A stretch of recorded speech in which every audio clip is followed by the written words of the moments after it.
ಅಖಿಲಾಂಡ ಕೋಟಿ ಬ್ರಹ್ಮಾಂಡ ನಾಯಕ ರಾಜಾದಿರಾಜ ಯೋಗಿರಾಜ ಪರಬ್ರಹ್ಮ ಶ್ರೀ ಸಚ್ಚಿದಾನಂದ ಸದ್ಗುರು ಸಾಯಿನಾಥ್ ಮಹಾರಾಜ್ ಕಿ ಜೈ. ಗುರುವಿನ ಪಾದಾರವಿಂದಗಳಿಗೆ ವಂದಿಸುತ್ತಾ ನಮಸ್ತೆ ಸ್ನೇಹಿತರೆ.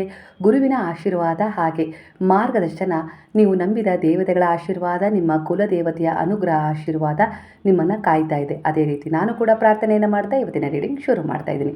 ಅಂದರೆ ನೀವು ಭಗವಂತನ ದೈವಿಕ ಕೃಪೆಗಳೊಂದಿಗೆ ಸಂರಕ್ಷಿಸಲ್ಪಡ್ತಾ ಇದ್ದೀರಾ ಈ ಸಮಯದಲ್ಲಿ. ಸ್ನೇಹಿತರೆ, ಎಂದಿನಂತೆ ಇದು ಒಂದು ಟೈಮ್ಲೆಸ್ ಜನರಲ್ ರೀಡಿಂಗ್ ಆಗಿರುತ್ತೆ. ಹಾಗೆ ಇದು ಕನೆಕ್ಟಿವ್ ಎನರ್ಜಿಯಲ್ಲಿರುತ್ತೆ. ಯಾವ ಸಮಯದ ಎನರ್ಜಿ ಪ್ರಕಾರ ನೀವು ಈ ರೀಡಿಂಗಿಗೆ ಅಂದರೆ ಈ ಎನರ್ಜಿಗೆ ಕನೆಕ್ಟ್ ಆಗ್ತಿರೋ, ಖಂಡಿತವಾಗಿ ಈ ಎನರ್ಜಿ ನಿಮ್ಮ ಎನರ್ಜಿನ ಹೀಲ್ ಮಾಡುತ್ತೆ. ಅನೇಕ ರೀತಿಯ ಸಮಸ್ಯೆಗಳಿಗೆ ಪರಿಹಾರ ಕಂಡುಕೊಳ್ಳುವಲ್ಲಿ ನಿಮಗೆ ಸಹಾಯ ಮಾಡುತ್ತೆ. ಹಾಗೆ ನಿಮ್ಮನ್ನು ಪ್ರೊಟೆಕ್ಟ್ ಕೂಡ ಮಾಡುತ್ತೆ. ನೀವು ನಂಬಿದ ದೈವಶಕ್ತಿಗಳು ಹಾಗೆ ಗುರುವಿನ ಶಕ್ತಿ. ಹಾಗಾದರೆ ಎಂದಿನಂತೆ ಈ ಎನರ್ಜಿಗೆ ನೀವು ಕನೆಕ್ಟ್ ಆಗಬೇಕು ಅಂದರೆ ಗುರುವನ್ನು, ನೀವು ನಂಬಿದ ದೈವಶಕ್ತಿಗಳನ್ನು, ನಿಮ್ಮ ತಂದೆ ತಾಯಿಯನ್ನು ಸ್ಮರಣೆ ಮಾಡಿಕೊಂಡು ಈ ಎನರ್ಜಿಗೆ ಕನೆಕ್ಟ್ ಆಗಿ ದೀರ್ಘವಾದ ಉಸಿರನ್ನು ನಿಧಾನವಾಗಿ ಒಳಗೆ ತಗೊಳ್ತಾ ನಿಧಾನವಾಗಿ ಹೊರಗೆ ಹಾಕ್ತಾ ಓಂ ಸಾಯಿರಾಮ್ ಅನ್ನುವ ಒಂದು ಎನರ್ಜಿಗೆ ಕನೆಕ್ಟ್ ಆಗಿ. ಮೊದಲನೆಯದಾಗಿ ಇಲ್ಲಿ ನಿಮಗೆ ಯಾವ ರೀತಿ ಒಂದು ಎನರ್ಜಿ ಕನೆಕ್ಟ್ ಆಗ್ತದೆ ಈಗಿನ ನಿಮ್ಮ ಮನಸ್ಥಿತಿಗೆ ಅನುಗುಣವಾಗಿ ಅಂದರೆ, ನೀವೀಗ ಜೀವನದಲ್ಲಿ ಒಂದು ಮಹತ್ವದ ಹಂತವನ್ನು ದಾಟಿದ್ದೀರಾ. ನಿಮ್ಮ ಒಳಗಿನ ಬೆಳವಣಿಗೆ, ತಾಳ್ಮೆ ಮತ್ತು ಅನುಭವಗಳ ಮೂಲಕ ನೀವು ಒಂದು ಸಾಧನೆಯ ಹಂತವನ್ನು ದಾಟಿದ್ದೀರಾ. ನಂತರ ಈ ಸಮಯದ ನಂತರ ದೇವದೂತರು ಮತ್ತು ಮಹಾನ್ ಆತ್ಮಗಳು ನಿಮ್ಮನ್ನು ಮಾರ್ಗದರ್ಶನ ಮಾಡ್ತಾ ನಿಮ್ಮನ್ನು ರಕ್ಷಿಸ್ತಾ ಇದ್ದಾರೆ ಅನ್ನುವ ಎನರ್ಜಿ ಕೂಡ ಇಲ್ಲಿ ಕನೆಕ್ಟ್ ಆಗ್ತದೆ. ನೀವೀಗ ಜೀವನದಲ್ಲಿ ಒಂದು ಹಂತವನ್ನು ಯಶಸ್ವಿಯಾಗಿ ದಾಟಿದ್ದೀರಾ. ಈಗ ದೈವಿಕ ಶಕ್ತಿಗಳು ನಿಮ್ಮನ್ನು ಕಾಪಾಡ್ತಿವೆ. ನಿಮ್ಮ ಮುಂದಿನ ದಾರಿಯಲ್ಲಿ ನಿಮಗೆ ಮಾರ್ಗದರ್ಶನ ಖಂಡಿತ ಸಿಗತ್ತೆ. ಹಿಂದೆ ನೀವು ತೆಗೆದುಕೊಳ್ತಾ ಇದ್ದ ನಿರ್ಧಾರ ಆತುರದ ನಿರ್ಧಾರ ಆಗಿತ್ತು. ಹಾಗೆ ಕೆಲವೊಂದು ವಿಚಾರಗಳಲ್ಲಿ ನಿಮಗೆ ಸ್ಪಷ್ಟವಾದ ವಿಚಾರ ಗೊತ್ತಿರಲಿಲ್ಲ, ಆದರೂ ಕೂಡ ಕೆಲವು ನಿರ್ಧಾರಗಳನ್ನು ತಗೊಳ್ತಾ ಇದ್ರಿ. ಆದರೆ ಈಗ ನೀವು ತೆಗೆದುಕೊಳ್ತಾ ಇರುವ ನಿರ್ಧಾರಗಳು ಸರಿಯಾದ ದಾರಿಯಲ್ಲಿ ಸಾಗ್ತಾ ಇದ್ದಾವೆ. ನಿಮ್ಮ ಹಿಂದೆ ಕಾಣದ ಶಕ್ತಿ ನಿಮ್ಮನ್ನು ಕಾಪಾಡ್ತಾ ಇದೆ. ನೀವು ಒಬ್ಬರಲ್ಲ, ದೈವಿಕ ಬೆಂಬಲ ಇದೆ ಅನ್ನೋ ರೀತಿಯಲ್ಲಿ ಮತ್ತೆ ಮೆಸೇಜ್ ಕನೆಕ್ಟ್ ಆಗ್ತಾ ಇದೆ. ನಿಮ್ಮಲ್ಲಿ ಸ್ಪಿರಿಚುವಲ್ ಗ್ರೋತ್ ಜಾಸ್ತಿ ಆಗ್ತಾಯಿದೆ. ಅಂದರೆ ಆಧ್ಯಾತ್ಮಿಕ ಬೆಳವಣಿಗೆ, ಅಂದರೆ ಹೊರಗಿನಕ್ಕಿಂತ ಈಗ ಹೆಚ್ಚು ನಿಮ್ಮೊಳಗೆ ನೀವು ಜಾಗೃತವಾಗ್ತಾ ಇದ್ದೀರಾ. ನಿಮ್ಮ ಆತ್ಮದ ಧ್ವನಿಯನ್ನು ನೀವೀಗ ಕೇಳ್ತಾ ಇದ್ದೀರಾ. ಜೀವನದ ಹೊಸ ಹಂತ, ಹಳೆಯ ಸಂಕಷ್ಟಗಳು ಮುಗಿದು ಹೊಸ ದಾರಿಗಳು ತೆರೆದಿವೆ ಅನ್ನುವ ಸೂಚನೆಗಳನ್ನು ನಿಮಗೆ ಮುಂದಿನ ದಿನಗಳಲ್ಲಿ ಕೊಡುತ್ತೆ ಇದೇ ಜೀವನ. ಹಾಗೆ ಇತರರಿಗೆ ಸಹಾಯ ಮಾಡುವ ದಾರಿಯಲ್ಲಿ ನೀವು ಸಾಗ್ತಾ ಇದ್ದೀರಾ, ಸಾಗಬಹುದು ಅನ್ನೋ ರೀತಿಯಲ್ಲಿ ಬರ್ತದೆ. ಯಾಕಂದರೆ ನೀವು ಹೀಲರ್ ಗೈಡ್ ಆಗುವ ಶಕ್ತಿಯನ್ನು ಹೊಂದಿದ್ದೀರಾ. ಈಗ ನೀವು ತೆಗೆದುಕೊಳ್ತಾ ಇರುವ ನಿರ್ಧಾರಗಳು ಭವಿಷ್ಯದಲ್ಲಿ ಮಹತ್ವದ ಪರಿಣಾಮ ಬೀರ್ತವೆ. ಹಾಗಾಗಿ ನೀವು ಯೋಚಿಸಬೇಕು. ನಂತರ ಶಾಂತವಾಗಿ ಆ ವಿಚಾರದಲ್ಲಿ ಕೆಲವು ಸ್ಪಷ್ಟತೆಯ ಸತ್ಯಗಳನ್ನು ಅರ್ಥ ಮಾಡಿಕೊಂಡು ನಿರ್ಧಾರವನ್ನು ತಗೊಳ್ಳಿ ಅನ್ನೋ ರೀತಿಯಲ್ಲಿ ಗುರು ಇಲ್ಲಿ ನಿಮಗೆ ಒಂದು ಎಚ್ಚರಿಕೆಯನ್ನು ಕೊಡ್ತಾ ಇದ್ದಾರೆ. ನಿಮ್ಮ ನಡೆ ಸರಿಯಾದ ದಾರಿಯಲ್ಲಿದೆ, ಭಯ ಬಿಡಿ. ನಿಮ್ಮ ನಂಬಿಕೆಯ ಅನುಸಾರವಾಗಿ ನಾನು ನಿನ್ನ ಜೊತೆ ಇದ್ದೇನೆ ಅನ್ನೋ ರೀತಿಯಲ್ಲಿ ಬಾಬಾ ನಿಮಗೆ ಹೇಳ್ತಾ ಇದ್ದಾರೆ. ನಿನ್ನ ಪ್ರತಿಯೊಂದು ಹೆಜ್ಜೆಗೂ ನಾನು ಬೆಳಕು ತೋರಿಸುತ್ತಿದ್ದೇನೆ. ನಿನ್ನ ಹೃದಯದ ಧ್ವನಿಯನ್ನು ನಂಬು, ಅದೇ ನನ್ನ ಮಾತು ಅಂತ ಕೂಡ ಇಲ್ಲಿ ಬಾಬಾ ಹೇಳ್ತಾ ಇದ್ದಾರೆ. ಈ ಸಮಯದಲ್ಲಿ ನಿಮ್ಮ ಅಂತರಂಗದ ಕೆಲವು ಸೂಚನೆಗಳನ್ನು ನಿರ್ಲಕ್ಷ್ಯ ಮಾಡಬೇಡಿ, ನಂಬಿಕೆ ಇಟ್ಟು ಮುಂದೆ ಸಾಗಿ ಅಂತ ಕೂಡ ಬಾಬಾ ಹೇಳ್ತಾ ಇದ್ದಾರೆ. ನಿಮ್ಮ ನಡುವೆ ಇರುವ ಶತ್ರುಗಳದು ಸಂಬಂಧಿಕರಾಗಿರ್ಬೋದು, ನಿಮ್ಮ ಮನೆಯಲ್ಲೇ ಇರ್ಬೋದು, ಇಲ್ಲ ದೂರದಲ್ಲೇ ಇರ್ಬೋದು, ಒಟ್ಟಾರೆಯಾಗಿ ಅಂದರೆ ಕೆಲಸ ಮಾಡೋ ಜಾಗದಲ್ಲೂ ಕೂಡ ಶತ್ರುಗಳು ಇದ್ದಾರೆ. ಅವರು ನಿಮ್ಮ ಬಗ್ಗೆ ಚರ್ಚೆ ಮಾಡ್ತಾ ಇದ್ದಾರೆ. ಯಾವ ರೀತಿ ಚರ್ಚೆ ಅಂದರೆ, ನೀವು ಯಾರ ಹತ್ರನೋ ಯಾವುದೋ ಒಂದು ಗುಪ್ತ ವಿಚಾರವನ್ನು ಹೇಳ್ಕೊಂಡಿದ್ದೀರಾ ಅಂದರೆ ಅದಾಗಿರ್ಬೋದು, ಇಲ್ಲ ನಿಮ್ಮ ಬಗ್ಗೆ ಯಾರು ಏನೋ ಒಂದು ವಿಚಾರವನ್ನು ಮಾತಾಡಿದ್ರಲ್ಲ ಆ ವಿಚಾರವನ್ನು ಅವರೀಗ ಅನುಕರಣೆ ಮಾಡ್ತಾ ಇದ್ದಾರೆ, ಅಂದರೆ ಮಾತಾಡ್ತಾ ಇದ್ದಾರೆ. ಅಂದರೆ ನಿಮ್ಮ ಬಗ್ಗೆ ಒಂದು ಚುರುಕಾದ ಯೋಜನೆಯನ್ನು ಮಾಡ್ತಾ ಇದ್ದಾರೆ ಅನ್ನೋ ರೀತಿಯಲ್ಲಿ ಕೂಡ ಸೂಚನೆ ಸಿಗ್ತದೆ. ಶತ್ರುಗಳ ಮನೆಯಲ್ಲಿ ನಿಮ್ಮ ಬಗ್ಗೆ ಹೀಗೊಂದು ಚರ್ಚೆ ನಡೀತಾ ಇದೆ. ಇವನು ತುಂಬ ಸ್ಮಾರ್ಟ್ ಆಗ್ತಾ ಇದ್ದಾರೆ, ನೇರವಾಗಿ ಎದುರಿಸಲು ಆಗ್ತಾ ಇಲ್ಲ. ಈಗ ನಾವು ಏನು ಮಾಡಿದ್ರು ಇವನು ತಪ್ಪಿಸಿಕೊಂಡು ಮುಂದೆ ಹೋಗ್ತಾ ಇದ್ದಾರೆ, ಇವರ ಬಳಿ ಯಾವುದೋ ದೈವಿಕ ಪ್ರೊಟೆಕ್ಷನ್ ಇದೆ ಅಂತ ಹೇಳಿ ಅನ್ನಿಸ್ತಾ ಇದೆ ಅನ್ನೋ ರೀತಿಯಲ್ಲಿ ಕೂಡ ಚರ್ಚೆ ನಡೀತಾ ಇದೆ. ಅವರು ನೇರವಾಗಿ ನಿಮ್ಮ ವಿರುದ್ಧ ಬರೋದಿಲ್ಲ, ಆದರೆ ಗುಪ್ತವಾಗಿ ಹೇಗೆ ನಿಮ್ಮನ್ನು ಕುಗ್ಗಿಸ್ಬೇಕು, ಹಾಗೆ ನಿಮ್ಮ ಒಂದು ಯಾವ ಕೆಲಸದಲ್ಲಿ ನೀವು ಮುಂದುವರಿಬೇಕು ಅಂತಿದ್ರು ಆ ಕೆಲಸ ಕಾರ್ಯಗಳಲ್ಲಿ ಅಡ್ಡಿ ಆತಂಕವನ್ನು ತರಬೇಕು ಅಂತ ಯೋಚಿಸ್ತಾ ಇದ್ದಾರೆ ಅನ್ನೋ ರೀತಿಯಲ್ಲಿ ಕೂಡ ಕನೆಕ್ಟ್ ಆಗ್ತದೆ ವಿಚಾರ. ನೀವು ಬಹಳ ಕಷ್ಟಗಳನ್ನು ಅನುಭವಿಸಿದ್ದೀರಾ. ಈ ಕಷ್ಟಗಳು ನಿಮಗೆ ಶಕ್ತಿ, ಬುದ್ಧಿ, ಆತ್ಮವಿಶ್ವಾಸ ಕೊಟ್ಟಿವೆ. ಈಗ ನೀವು ಸಾಮಾನ್ಯ ವ್ಯಕ್ತಿ ಆಗಿಲ್ಲ, ಸ್ಟ್ರಾಂಗ್ ಸೋಲ್ ಆಗಿದ್ದೀರಾ.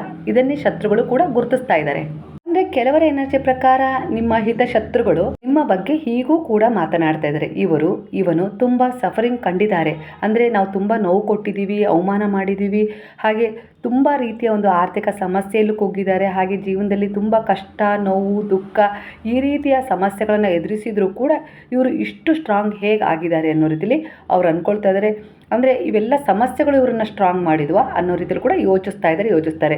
ನಾವು ಏನು ಮಾಡಿದರೂ ಇವರಿಗೆ ಹೆಚ್ಚು ಪರಿಣಾಮ ಆಗ್ತಾ ಇಲ್ಲ, ಯಾಕೆ, ಇವರಿಗೆ ಅದು ಯಾವ ದೇವರ ಬೆಂಬಲ ಇದೆ ಅನ್ನೋ ರೀತಿಯಲ್ಲೂ ಕೂಡ ಮಾತಾಡ್ಕೊಳ್ತಾ ಇದ್ದಾರೆ. ನಿಮ್ಮ ಮೇಲೆ ಅಸೂಯೆ ಇದೆ. ನಿಮ್ಮ ಪ್ರಗತಿಯನ್ನು ನೋಡಿ ಅವರು ಅಸಹನೆ ಪಡ್ತಾ ಇದ್ದಾರೆ. ಆದರೆ ಒಳಗೆ ನಿಮ್ಮ ಶಕ್ತಿ ಬಗ್ಗೆ ಭಯವೂ ಕೂಡ ಅವರಿಗೆ ಈಗಾಗಲೇ ಬಂದಿದೆ. ಆದರೆ ಈಗಾಗಲೇ ಅವರು ನಿಮ್ಮ ಎದುರಿಗಾಗಿರ್ಬೋದು, ಹಾಗೆ ನಿಮ್ಮ ಹಿಂದೆ ಯಾರೆದುರಿಗೂ ಮಾತಾಡ್ತಾ ಇದ್ದಾರೆ ಅಂದರೆ ನಿಮ್ಮ ಬಗ್ಗೆ ಕೆಟ್ಟದಾಗಿ ಮಾತನಾಡೋದನ್ನು ಕಡಿಮೆ ಮಾಡಿದ್ದಾರೆ. ಆದರೆ ಇನ್ನೂ ಕೆಲವು ರಹಸ್ಯವಾದ ಮಾತುಕತೆ ನಿಮ್ಮ ಬಗ್ಗೆ ನಡೀತಾ ಇದೆ ಅನ್ನೋ ರೀತಿಲೂ ಕೂಡ ಎನರ್ಜಿ ಕನೆಕ್ಟ್ ಆಗ್ತದೆ. ನಿಮ್ಮ ಮೇಲೆ ಯಾರೇ ಏನೇ ಯೋಚಿಸಿದ್ರು ನಿಮ್ಮನ್ನು ಯಾರೂ ಕೂಡ ಕಂಗೆಡಿಸಲು ಸಾಧ್ಯ ಇಲ್ಲ.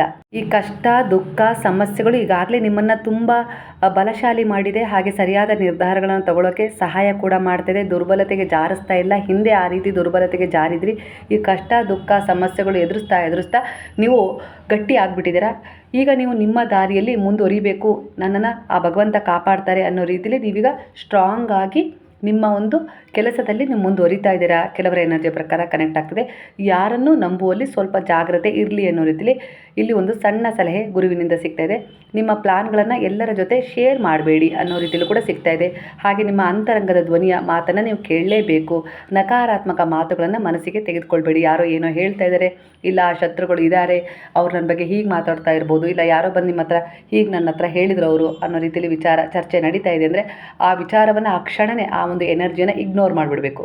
ಇದರಿಂದ ನಿಮ್ಮ ಶತ್ರುಗಳು ಇಲ್ಲ ಟೀಕೆ ಟಿಪ್ಪಣಿ ಯಾವ ರೀತಿ ಒಂದು ಕಮೆಂಟ್ ಮಾಡ್ತಾ ಇದ್ದಾರಲ್ಲ ಅವರೆಲ್ಲರ ಎನರ್ಜಿ ಏಕ್ದಮ್ ಕುಂಠಿತಗೊಳ್ಳುತ್ತೆ. ಅಂದರೆ ಅವರೇ ಮಾನಸಿಕವಾಗಿ ನರಳಾಡ್ತಾರೆ, ಅವರೇ ಒತ್ತಡಕ್ಕೆ ಒಳಗಾಗ್ಬಿಡ್ತಾರೆ. ಈ ರೀತಿಯಾಗಿ ನಿಮ್ಮ ಪಾಸಿಟಿವ್ ಎನರ್ಜಿಯ ಒಂದು ನೋಟ ಅವರ ಒಂದು ಶಕ್ತಿಯನ್ನು ಕುಗ್ಸುತ್ತೆ ಅನ್ನೋ ರೀತಿಲಿ ಕೂಡ ಕನೆಕ್ಟ್ ಆಗ್ತದೆ. ಹಾಗಾಗಿ ನೀವು ಹೆದರೋ ಅವಶ್ಯಕತೆ ಇಲ್ಲ. ಯಾರೋ ಏನೋ ಮಾತಾಡ್ತಾ ಇದ್ದಾರೆ, ಕಿರಿಕಿರಿ ಮಾಡ್ಕೊಳ್ಳೋದು, ನಿದ್ದೆ ಬಿಡೋದು, ಅಳೋದು, ಹಾಗೆ ಮುಂದೆ ಇರೋ ಅನ್ನೋ ರೀತಿಲಿ ಯೋಚಿಸೋದು ಮಾಡಲೇಬೇಡಿ. ನೀವು ಸರಿಯಾದ ದಾರಿಯನ್ನು ಆಯ್ಕೆ ಮಾಡ್ಕೊಂಡಿದ್ದೀರಾ, ಒಳ್ಳೆಯ ಉದ್ದೇಶವನ್ನು ಇಟ್ಕೊಂಡಿದ್ದೀರಾ. ಆ ದಾರಿಯಲ್ಲಿ ಆ ಉದ್ದೇಶದ ಜೊತೆ ನೀವು ಮುಂದೆ ಹೋಗಿ.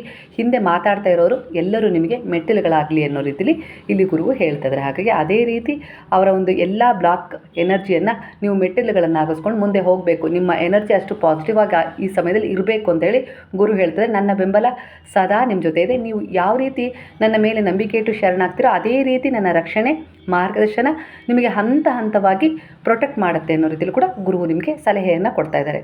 ನೀವು ನಂಬಿದ ಗುರು ಹೇಳ್ತಾ ಇದ್ದಾರೆ, ಜೀವನ ಒಂದು ಶಾಲೆ ಅಂತಿದೆ. ನೀನು ಒಬ್ಬ ವಿದ್ಯಾರ್ಥಿ, ಹಾಗೆ ಇತರರು ಕೂಡ ಅಲ್ಲಿ ಕಲಿತಾ ಇರ್ತಾರೆ. ಅದನ್ನು ಅರ್ಥ ಮಾಡ್ಕೊ. ನಾನು ಯಾವ ರೀತಿ ಅವರು ಕರ್ಮ ಇರುತ್ತೋ, ಉದ್ದೇಶ ಇರುತ್ತೋ ಆ ರೀತಿ ಅವರಿಗೆ ಕೆಲವು ಪಾಠಗಳನ್ನು ಕಲಿಸ್ತಾನೆ ಹೋಗ್ತೀನಿ. ಕೆಲವು ತಿರುವುಗಳನ್ನು ಅವ್ರ ಜೀವನದಲ್ಲಿ ಕೊಟ್ಟು ತಪ್ಪು ಸರಿಯನ್ನು ತಿಳಿಸ್ತೀನಿ. ಇದು ನನ್ನ ಕರ್ತವ್ಯವಾಗಿದೆ ಅನ್ನೋ ರೀತಿಲಿ ಬಾಬಾ ಹೇಳ್ತಾರೆ. ಜೀವನದಲ್ಲಿ ಪ್ರತಿಯೊಂದು ಅನುಭವವೂ ಒಂದು ಪಾಠ ಆಗಿರುತ್ತೆ. ಪ್ರತಿಯೊಂದು ವ್ಯಕ್ತಿಯೂ, ಪ್ರತಿಯೊಂದು ವಿಚಾರವೂ ನಿನ್ನ ಜೀವನದಲ್ಲಿ ಒಂದು ಸಫಲತೆ, ಒಂದು ಸೋಲು, ಒಂದು ಪಾಠ, ಒಂದು ಕರ್ಮದ ಬಿಡುಗಡೆ, ಒಂದು ಋಣದ ಮೂಲಕವೇ ಬಂದಿರುತ್ತೆ. ಹಾಗಾಗಿ ಅದನ್ನು ಸಮಾನ ಸ್ಥಿತಿಯಲ್ಲಿ ಒಪ್ಪಿಸ್ಕೋ. ಅದನ್ನು ತುಂಬ ಕುಗ್ಗುವ ರೀತಿಯಲ್ಲಿ, ದುರ್ಬಲತೆಯಿಂದ ನೋಡಬೇಡ ಅನ್ನೋ ರೀತಿಲಿ ನಿಮಗೆ ಒಂದು ಮೆಸೇಜ್ ಸಿಗ್ತದೆ. ನೀವು ಈ ಜೀವನವೆಂಬ ಶಾಲೆಯಲ್ಲಿ ನೀವೆಲ್ಲರೂ ಒಂದಲ್ಲ ಒಂದು ರೀತಿಯ ತಪ್ಪುಗಳಿಂದ, ಸಫಲತೆಯಿಂದ ಕಲಿತಾ ಇದ್ದೀರಾ. ಯಾರೂ ಕೂಡ ಇಲ್ಲಿ ಪೂರ್ಣರಾಗಿಲ್ಲ, ಎಲ್ಲರೂ ಕೂಡ ಕಲಿಯುವ ಪ್ರಕ್ರಿಯೆಯಲ್ಲೇ ಇದ್ದೀರಾ ಅನ್ನೋ ರೀತಿಲಿ ಕೂಡ ಬಾಬಾ ಹೇಳ್ತಾ ಇದ್ದಾರೆ. ಹಾಗೆ ಈ ಜೀವನ ಕೂಡ ಪ್ರತಿದಿನ ನಿಮಗೆ ಕಲಿಸ್ತಲೇ ಇರುತ್ತೆ ಅನ್ನೋ ರೀತಿಲಿ ಕೂಡ ಬಾಬಾ ಮೆಸೇಜ್ ಕೊಡ್ತಾ ಇದ್ದಾರೆ. ಹಾಗಾಗಿ ಯಾವುದಕ್ಕೂ ಆತ್ಮವಿಶ್ವಾಸವನ್ನು ಕಳೆದುಕೊಳ್ಳೋದು ಬೇಡ. ಎಲ್ಲವೂ ನಿನ್ನದೇ ಕರ್ಮದ ಫಲ. ಹಾಗಾಗಿ ಇಲ್ಲಿ ನಾನು ಇರಬೇಕು, ಮಾರ್ಗದರ್ಶನ ಮಾಡಬೇಕು, ರಕ್ಷಣೆ ಮಾಡಬೇಕು ಅನ್ನೋದು ನಿಮ್ಮ ಶರಣಾಗತಿಯ ಭಾವ ಆದರೆ ಖಂಡಿತವಾಗಿಯೂ ನಾನು ಅದಕ್ಕೆ ಸ್ಪಂದಿಸ್ತೀನಿ, ನಿಮ್ಮ ಜೊತೆ ಇರ್ತೀನಿ. ನಿಮ್ಮ ಪ್ರತಿಯೊಂದು ರಕ್ಷಣೆಯ ಭಾರವನ್ನು ನಾನು ತಗೊಳ್ತೀನಿ.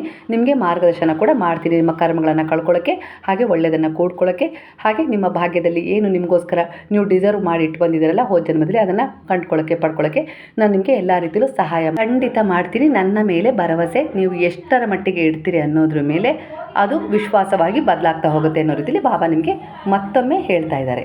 ಹಳೆಯದನ್ನು ಬಿಟ್ಟು ನೀವು ಮುಂದೆ ಸಾಗಲೇಬೇಕು ಧೈರ್ಯವಾಗಿ, ಆತ್ಮವಿಶ್ವಾಸದಿಂದ. ಯಾಕಂದರೆ ಈಗ ನಿಮಗೆ ಕೆಲವು ಜವಾಬ್ದಾರಿಗಳು ನೇರವಾಗಿ ಬಂದಿದ್ದಾವೆ. ಹಾಗಾಗಿ ಅವುಗಳನ್ನು ನೀವು ನಿರ್ವಹಿಸಲೇಬೇಕು. ಹಾಗಾಗಿ ಒಳಗಿನಿಂದ ನೀವು ಆತ್ಮಸ್ಥೈರ್ಯವನ್ನು ಕಲಿತು ನೀವು ಹಳೆಯ ವಿಚಾರಗಳನ್ನು ಬಿಟ್ಟು ಮುಂದೆ ಸಾಗುವುದು ಉತ್ತಮ ಅನ್ನೋ ರೀತಿಯಲ್ಲಿ ಬಾಬಾ ಹೇಳ್ತಾ ಇದ್ದಾರೆ. ಹಾಗೆ ಒಳಗಿನ ಸತ್ಯವನ್ನು ಹುಡುಕಿ ಸಣ್ಣ ಪುಟ್ಟ ತ್ಯಾಗಗಳನ್ನು ಮಾಡುವ ಅಭ್ಯಾಸವನ್ನು ನೀವು ಮಾಡಿಕೊಂಡ್ರೆ ಖಂಡಿತವಾಗಿಯೂ ಬೆಳವಣಿಗೆ ಸಾಧ್ಯ ಆಗುತ್ತೆ. ಇದರ ಅರ್ಥ ನೀವು ಕೆಲವು ವಿಷಯಗಳನ್ನು ಬಿಟ್ಟು ಮುಂದೆ ಹೋಗಬೇಕಾದ ಹಂತದಲ್ಲಿ ಈಗಿದ್ದೀರಾ. ಹಾಗಾಗಿ ಈ ಸಮಯದಲ್ಲಿ ಯಾರು ನಿಮ್ಮ ಜೊತೆ ಇರಲಿ ಬಿಡಲಿ, ನಿಮ್ಮ ಮೇಲೆ ನೀವು ನಂಬಿಕೆಯನ್ನು ಕಳೆದುಕೊಳ್ಬೇಡಿ. ನೀವು ಹಳೆಯ ನೋವು, ಜನ, ಪರಿಸ್ಥಿತಿಗಳನ್ನು ಬಿಟ್ಟು ಮುಂದೆ ಹೋಗ್ತಾ ಇದ್ದೀರಾ. ಅದು ಸೋಲಲ್ಲ, ಅದು ಬೆಳವಣಿಗೆ. ಇದು ಒಂದು ಪರಿವರ್ತನೆ, ಇದು ಒಂದು ಋಣಾತ್ಮಕ ಎನರ್ಜಿನ ಇಲ್ಲಿ ತೋರಿಸ್ತಾ ಇದೆ. ನಿಮ್ಮ ಪರಿಸ್ಥಿತಿ ಇಲ್ಲಿ ಏನನ್ನು ಹೇಳ್ತಾ ಇದೆ ಈ ಸಮಯದಲ್ಲಿ ಅಂದರೆ, ನೀವು ಕೆಲವೊಮ್ಮೆ ತುಂಬ ಆಯಾಸ ಆಗಿದ್ದೀರಾ ಅಂತೇಳಿ ಇಲ್ಲಿ ಕಾಣಿಸ್ತಾ ಇದೆ. ಕೆಲವರು ಅಥವಾ ಕೆಲವು ವಿಷಯಗಳು ನಿಮ್ಮ ಮನಸ್ಸಿಗೆ ನೋವು ಕೊಟ್ಟಿರಬಹುದು. ಜೀವನದಲ್ಲಿ ಹೋರಾಟ ಮಾಡಿ ಮಾಡಿ ಸುಸ್ತಾಗಿ ಹೋಗ್ಬಿಟ್ಟಿದೆ, ಬಿಟ್ಬಿಡೋಣ ಅಂತೇಳಿ ನಿಮಗೆ ಅನ್ನಿಸ್ಬೋದು. ಆದರೆ ಇಲ್ಲಿ ಒಂದು ಸ್ಪಷ್ಟವಾದ ವಿಚಾರ ಕನೆಕ್ಟ್ ಆಗ್ತಿದೆ. ಇದು ಬಿಡುವ ಸಮಯ ಅಲ್ಲ, ಬದಲಾವಣೆ ಮಾಡಿಕೊಳ್ಳುವ ಸಮಯ ಅಂತೇಳಿ ಬರ್ತದೆ. ನೀವು ದಾರಿ ಬದಲಾಯಿಸ್ತಾ ಇದ್ದೀರಾ ಅಂದರೆ ಅದು ನಿಮ್ಮನ್ನು ಬಿಟ್ಟು ಹೋಗ್ತಾ ಇಲ್ಲ. ನಿಮ್ಮ ಆತ್ಮ ಇನ್ನೂ ಹೋರಾಡ್ತಾ ಇದೆ. ನಿಮ್ಮ ಮೇಲೆ ನಂಬಿಕೆ ಇಡಿ, ನಿಮ್ಮ ಗೆಲುವು ಇನ್ನು ಮುಂದೆ ಇದೆ. ಹಾಗಾಗಿ ಇಲ್ಲಿ ನಿಮ್ಮ ಮೌಲ್ಯವನ್ನು ಕಡಿಮೆ ಮಾಡ್ಕೊಳ್ಬೇಡಿ. ಯಾವುದು ನಿಮಗೆ ನೋವು ಕೊಡ್ತದೋ ಅದರಿಂದ ದೂರವಾಗಿರಿ. ಆದರೆ ನಿಮ್ಮ ಕನಸುಗಳನ್ನು ಬಿಟ್ಬಿಡೋಣ, ಈಡೇರಿಸ್ಕೊಳ್ಳೋದು ಬೇಡ ಅನ್ನೋ ರೀತಿಲಿ ನೀವು ದುರ್ಬಲತೆಗೆ ಜಾರಬೇಡಿ. ಯಾಕಂದರೆ ಆ ಕನಸುಗಳು ಈಡೇರ್ತವೆ. ನಿಮ್ಮ ಜೀವನದಲ್ಲಿ ಕೆಲವನ್ನ ಬಿಡಬೇಕು ನಿಜ, ಆದರೆ ನಿಮ್ಮನ್ನು ನೀವು ಯಾವತ್ತೂ ಬಿಟ್ಕೊಡ್ಬಾರ್ದು ಅನ್ನೋ ರೀತಿಲಿ ಬರ್ತಾ ಇದೆ. ಇಲ್ಲಿ ನಿಮ್ಮ ಜೀವನದಲ್ಲಿ ಹೊಸ ಪ್ರಯಾಣ, ಹೊಸ ಆರಂಭವನ್ನು ಸೂಚಿಸ್ತಾ ಇದೆ. ಭಯವಿಲ್ಲದ ಹೆಜ್ಜೆಯನ್ನು ನೀವು ಇಡಲೇಬೇಕು. ನಂಬಿಕೆ ಮತ್ತು ಸ್ವತಂತ್ರ ಕೂಡ ನಿಮಗೆ ಇಲ್ಲಿ ಅಗತ್ಯವಾಗಿದೆ. ಹೆದರಬೇಡಿ, ಜೀವನ ಒಂದು ಪ್ರಯಾಣ, ಮೊದಲ ಹೆಜ್ಜೆ ಅದರಲ್ಲಿ ನೀವು ಇಡಲೇಬೇಕು. ಈಗ ಸರಿಯಾದ ಒಂದು ಬದಲಾವಣೆಯ ಸ್ಥಿತಿ ನಿಮ್ಮ ಜೀವನಕ್ಕೆ ಬರ್ತಾ ಇದೆ. ಹಾಗಾಗಿ ಹೊಸ ಅವಕಾಶಗಳು ಬರ್ತಾ ಇದ್ದಾವೆ. ಹೊಸ ಕೆಲಸ, ಹೊಸ ಸಂಬಂಧ, ಹೊಸ ಜೀವನದ ಹಂತ ಶುರುವಾಗಿದೆ. ಇಲ್ಲಿ ಒಂದು ಗುಡ್ ಲಕ್ ಎನರ್ಜಿ ಕೂಡ ಕನೆಕ್ಟ್ ಆಗ್ತಾ ಇರೋದ್ರಿಂದ ಸಂತೋಷದ ವಿಚಾರ ನಿಮ್ಮ ಜೀವನದಲ್ಲಿ ನಡೆಯುತ್ತೆ. ಕೆಲವೊಂದು ವಿಚಾರಗಳಲ್ಲಿ ಅತಿಯಾದ ರಿಸ್ಕ್ ತಗೊಳ್ತೀರಾ, ಆದರೆ ಯೋಚಿಸಬೇಡಿ. ನಿರ್ಧಾರ ಸರಿಯಾಗಿದ್ದರೆ ಖಂಡಿತವಾಗಿಯೂ ಆ ರಿಸ್ಕ್ ಕೂಡ ಒಂದು ಗುಡ್ ಲಕ್ ಆಗಿ ಪರಿವರ್ತನೆ ಆಗುತ್ತೆ. ಇತರರ ಮಾತನ್ನು ಕೇಳದೆ ಕೂಡ ಕೆಲವು ತಪ್ಪುಗಳನ್ನು ಮಾಡ್ತಾ ಇದ್ದೀರಾ. ಕಣ್ಣು ಮುಚ್ಚಿ ಎಲ್ಲರನ್ನೂ ಎಲ್ಲ ವಿಚಾರವನ್ನು ನಂಬೋದು ತಪ್ಪು ಅನ್ನೋ ರೀತಿಯಲ್ಲಿ ಗುರು ಎಚ್ಚರಿಸ್ತಾ ಇದ್ದಾರೆ. ಹೊಸ ಪ್ರೀತಿ ಆರಂಭವಾಗುವ ಸೂಚನೆ ಸಿಗ್ತಾ ಇದೆ. ಅಂದರೆ ಯಾರಾದರೂ ನಿಮಗೆ ನಾನು ನಿನ್ನ ಪ್ರೀತಿಸ್ತೀನಿ ಅಂತ ಹೇಳಿ ಹೇಳ್ಬೋದು. ಈ ರೀತಿ ವಿಚಾರ ಕನೆಕ್ಟ್ ಆಗ್ತಾ ಇದೆ. ಸಿಂಗಲ್ ಆಗಿದ್ದೀರಾ ಅಂದರೆ ಹೊಸ ರಿಲೇಷನ್ಶಿಪ್ ಚಾನ್ಸ್ ಸಿಗ್ತಾ ಇದೆ, ಕೊಡ್ತಾ ಇದೆ ಈ ಜೀವನ ಮತ್ತೆ ಮರಳಿ ನಿಮ್ಮ ಜೀವನಕ್ಕೆ ಅನ್ನೋ ರೀತಿಲಿ ಬರ್ತಾ ಇದೆ. ವೈಯಕ್ತಿಕ ಜೀವನದಲ್ಲಿದ್ದ ಕೆಲವು ಗೊಂದಲಗಳು ದೂರವಾಗಿ ಹೊಸ ಆರಂಭವನ್ನು ಹೊಸ ಭರವಸೆಯೊಂದಿಗೆ ಮತ್ತೆ ಶುರು ಮಾಡ್ತಾ ಇದ್ದೀರಾ ಅಂತೇಳಿ ಕನೆಕ್ಟ್ ಆಗ್ತದೆ. ಹಾಗೆ ಹೊಸ ಕೆಲಸದ ಹುಡುಕಾಟದಲ್ಲಿದ್ದೀರಾ, ಆ ಕೆಲಸ ಸಿಗುತ್ತೆ. ಹಾಗೆ ಬಿಸ್ನೆಸ್ ಐಡಿಯಾ ಕೂಡ ನಿಮಗೆ ಇದೆ, ಅದನ್ನು ಕೂಡ ನೀವು ಟ್ರೈ ಮಾಡ್ಬೋದು. ಇದು ಒಳ್ಳೆಯ ಸಮಯ ಅಂತೇಳಿ ಬರ್ತಾ ಇದೆ. ರಿಸ್ಕ್ ತಗೊಳ್ತಾ ಇರೋದು ತಪ್ಪಲ್ಲ, ಆದರೆ ಸರಿಯಾದ ಪ್ಲಾನ್ ಒಂದಿಗೆ ತಗೊಳ್ಳಿ. ನಿಮ್ಮ ಮನಸ್ಸು ಶುದ್ಧವಾಗಿದೆ, ಉದ್ದೇಶ ಒಳಿತಿನಿಂದ ಕೂಡಿರೋದ್ರಿಂದ ಭಯವಿಲ್ಲದೆ ಮುಂದಕ್ಕೆ ಹೋಗಿ. ಯಾವ ವಿಚಾರದಲ್ಲಿ ಮುಂದೆ ಹೋಗಬೇಕು, ಏನು ನಿರ್ಧಾರ ತಗೊಳ್ಬೇಕು, ಹಾಗೆ ಯಾವ ಕೆಲಸ ಶುರು ಮಾಡಬೇಕು ಅಂತ ಇದ್ದೀರೋ ಅದರಲ್ಲಿ ಮುಂದುವರಿರಿ. ನಾನು ನಿಮ್ಮ ಜೊತೆ ಇದ್ದೀನಿ, ನಿಮ್ಮ ದಾರಿಯನ್ನು ತೋರಿಸ್ತೀನಿ, ಅಂದರೆ ಸ್ವಚ್ಛಗೊಳಿಸ್ತೀನಿ, ಅದರಲ್ಲಿರುವ ಅಡೆತಡೆಗಳನ್ನು ನಿವಾರಣೆ ಮಾಡಿಕೊಡ್ತೀನಿ ಅನ್ನೋ ರೀತಿಯಲ್ಲಿ ಬಾಬಾ ಹೇಳ್ತಾ ಇದ್ದಾರೆ. ನೀವು ನಂಬಿದ ಗುರುವು. ವಿಚಾರ ಯಾವುದೇ ಇರಲಿ, ಹೊಸ ಆರಂಭ ಅಂತೂ ಶುರುವಾಗಿದೆ. ಆ ಆರಂಭಕ್ಕೆ ಹೆದರೋ ಅವಶ್ಯಕತೆ ಇಲ್ಲ ಅನ್ನೋ ರೀತಿಯಲ್ಲಿ ಬಾಬಾ ಹೇಳ್ತಾ ಇದ್ದಾರೆ. ಎಲ್ಲಿ ಸಮಸ್ಯೆ ಇದೆ, ನೋವಿದೆ ಅಂತೇಳಿ ಅನಿಸುತ್ತೋ ಅಲ್ಲಿಂದ ನೀವು ಹಿಂದೆ ಸರಿತಾ ಇದ್ದೀರಾ. ಅದರಿಂದ ಕೂಡ ಕೆಲವೊಂದು ಸರಿ ನಾವು ಸೋಲು ಒಪ್ಕೊಳ್ಳೋಕ್ಕೆ ಕಾರಣ ಆಗ್ತದೆ. ಹಾಗೆ ನೀವೇನು ಅಂದ್ಕೊಂಡಿದ್ದೀರೋ ಅದನ್ನು ಪಡೀಲಿಕ್ಕೆ ಸಾಧ್ಯ ಆಗ್ತಾ ಇಲ್ಲ. ಹಾಗಾಗಿ ಸಮಸ್ಯೆ ಇದೆ, ನೋವಿದೆ, ಅದರಿಂದ ನಾನು ಮುಂದೆ ಹೋಗೋಕ್ಕೆ ಆಗೋದಿಲ್ಲ ಅನ್ನೋ ದುರ್ಬಲತೆಗೆ ಜಾರೋದಕ್ಕಿಂತ ಅದರ ಎದುರಿಗೆ ನಿಂತು ನೀವು ಎದುರಿಸಬೇಕು. ಸ್ಪಷ್ಟವಾದ ನಿರ್ಧಾರಗಳನ್ನು ತಗೊಳ್ಬೇಕು, ಶಾಂತವಾಗಿ ಯೋಚಿಸಬೇಕು ಆ ಸಮಸ್ಯೆಗೆ ಪರಿಹಾರ ಏನು ಅಂತೇಳಿ. ಅದು ಬಿಟ್ಟು ಸೋಲು ಒಪ್ಕೊಳ್ಳೋದು ನಿಮ್ಮ ದುರ್ಬಲತೆಯ ಸೂಚನೆ ಆಗಿದೆ ಅನ್ನೋ ರೀತಿಯಲ್ಲಿ ಕೆಲವರ ಎನರ್ಜಿಗೆ ಕನೆಕ್ಟ್ ಆಗ್ತದೆ. ಅಂದರೆ ಜೀವನ ನಿಮಗೆ ತುಂಬ ನೋವು ಕೊಟ್ಟಿದೆ, ಕೆಲವು ನಿರ್ಧಾರಗಳು ನೀವು ತಪ್ಪಾಗಿ ತೊಗೊಂಡ್ಬಿಟ್ಟಿದ್ದೀರಾ, ಅದರಿಂದ ನೋವು ಕೊಟ್ಟಿದೆ. ಹಾಗಂತ ಈಗ ಸೋಲು ಒಪ್ಕೊಳ್ಳೋದು ಸರಿಯಲ್ಲ. ನಿರ್ಧಾರ ನೀವು ತೊಗೊಂಡಿದ್ದೀರಾ ಅಂದರೆ ಅದೊಂದು ಕರ್ಮನೂ ಆಗಿರುತ್ತೆ, ಒಂದು ಋಣನೂ ಕಳ್ಕೊಂಡಿದ್ದೀರಾ, ಇಲ್ಲ ನಿಮ್ಮ ಆತ್ಮದ ಉದ್ದೇಶ ಇನ್ನೂ ಏನೋ ಒಂದಿದೆ. ಹಾಗಾಗಿ ಕೆಲವೊಂದು ಸರಿ ತಪ್ಪಾದ ನಿರ್ಧಾರಗಳನ್ನು ಕೂಡ ಕೆಲವೊಂದು ಸರಿ ತಗೊಳ್ಳೋ ಅಂಥ ಸಾಧ್ಯತೆ ಹೆಚ್ಚಿದೆ. ಹಾಗಾಗಿ ಇಲ್ಲಿ ನೀವು ಮುಂದುವರಿಲೇಬೇಕು, ನಿಲ್ಲಬಾರ್ದು. ಜೀವನ ನಿಲ್ಲಬಾರ್ದು, ಅದು ಹೋಗ್ತಾನೆ ಇರಬೇಕು. ನಿಮ್ಮ ಹೃದಯ ಎಷ್ಟು ನೋವನ್ನು ಕಂಡಿದೆಯೋ ಅಷ್ಟೇ ನಿಮ್ಮೊಳಗೆ ಅದು ಒಂದು ಶಕ್ತಿಯನ್ನು ಹೊರಹೊಮ್ಮಿಸಿದೆ ಅಲ್ವಾ. ಅದನ್ನು ಕೂಡ ನೀವು ನೆನಪು ಮಾಡ್ಕೊಳ್ಳೇಬೇಕಲ್ಲ. ನಿಮ್ಮನ್ನು ಮೋಸ ಮಾಡಿದವರು ನಿಮ್ಮ ಮೌಲ್ಯ ತೀರ್ಮಾನಿಸುವವರಲ್ಲ. ನೀವು ಯಾರಾಗಿದ್ದೀರಾ ಗೊತ್ತಾ, ಅದಕ್ಕಿಂತ ದೊಡ್ಡದು. ಅವರ ವರ್ತನೆಯಿಂದ ನಿಮ್ಮನ್ನು ಅಳಿಲಿಕ್ಕೆ ಸಾಧ್ಯನೇ ಇಲ್ಲ.